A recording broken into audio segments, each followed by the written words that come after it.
Awali aktivitas dan pelayanan Anda melalui renungan pagi menjadi putra dan putri Allah.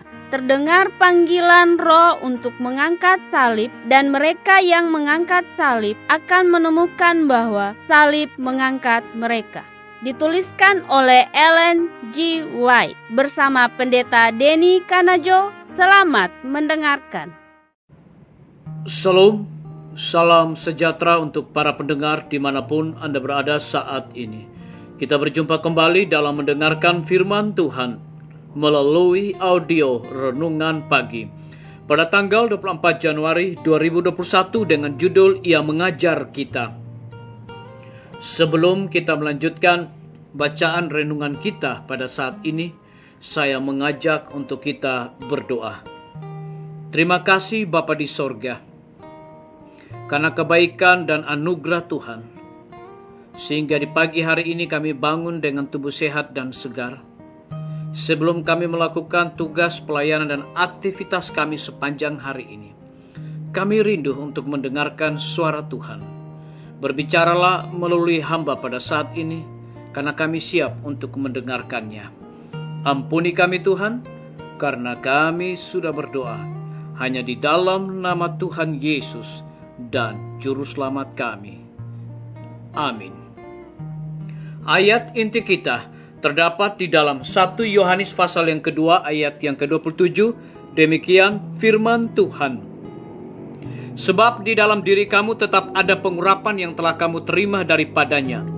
Karena itu tidak perlu kamu diajar oleh orang lain. Tetapi sebagaimana pengurapannya mengajar kamu tentang segala sesuatu, dan pengajarannya itu benar, tidak dusta, dan sebagaimana ia dahulu telah mengajar kamu, demikianlah hendaknya kamu tetap tinggal di dalam Dia. Mari kita ikuti penjelasannya. Roh itu sendirilah yang mengajar dan memberikan penerangan.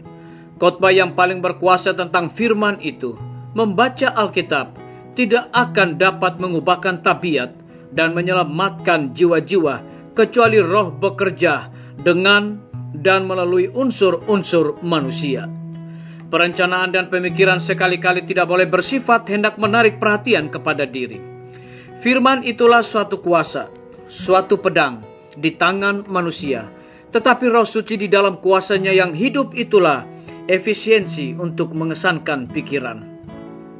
Mereka akan diajar oleh Allah. Yang menyebabkan terang bercahaya ke dalam hati ialah Allah, sebabnya mengapa Allah dapat melakukan begitu sedikit bagi kita ialah karena kita lupa bahwa kebajikan hidup dalam Roh Suci itu harus bergabung dengan perwakilan manusia.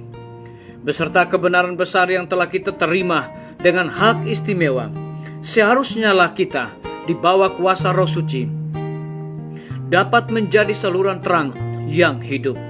Maka kemudian dapatlah kita mengampiri takhta kemurahan dan melihat pelangi perjanjian, bertelut dengan hati yang hancur, serta mencari kerajaan sorga dengan suatu kekuatan rohani yang akan membawa pahalanya sendiri. Kita akan mengambilnya dengan kekuatan seperti dibuat oleh Yakub.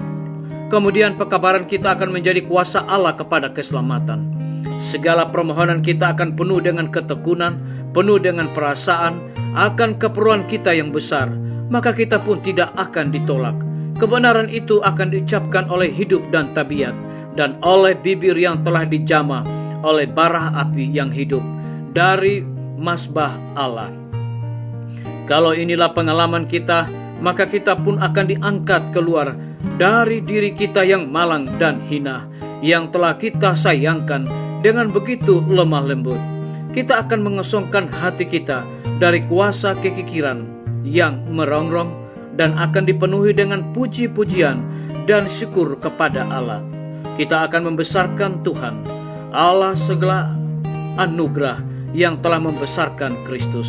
Maka Ia akan menyatakan kuasanya oleh kita, membuat kita seperti sabit yang tajam di ladang penuaian. Biarlah bacaan renungan kita saat ini akan menjadi berkat bagi kita semua. Mari kita tunduk kepala dan berdoa.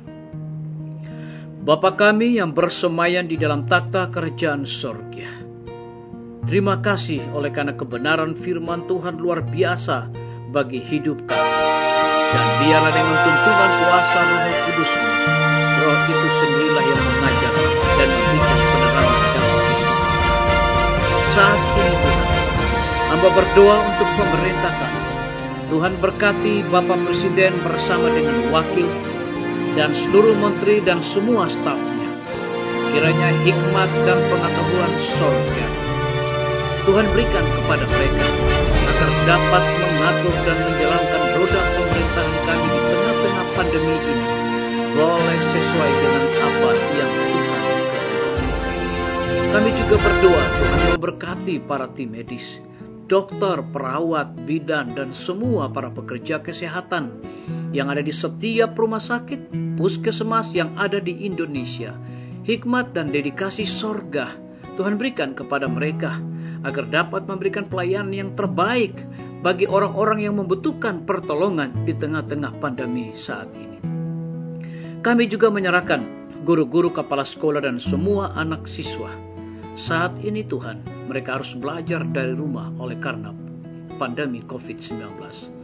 Namun kami memohon, kiranya dedikasi dan hikmat pengetahuan sorga Tuhan berikan kepada semua guru-guru dan juga para siswa, agar di tengah-tengah pandemi ini, biarlah proses belajar mengajar secara online berjalan dengan baik.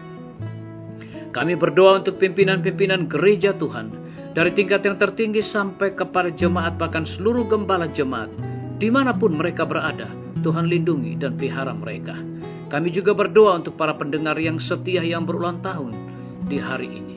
Dengan bertambahnya usia yang Tuhan percayakan bagi hidup mereka, biar mereka selalu bersyukur dan melayani Tuhan senantiasa. Kami juga menyerahkan TNI, Polri, PNS, wira swasta, petani, pedagang, nelayan, dan juga tukang Grab. Tuhan pelihara mereka dan cukupkan segala kebutuhan mereka juga. Terima kasih Tuhan Yesus, dengarlah doa kami Bapa, dan mau mengampuni segala dosa kami, karena kami sudah berdoa hanya di dalam nama Tuhan Yesus dan Juru Selamat kami. Amin. Sampai jumpa. Tuhan Yesus memberkati kita semua.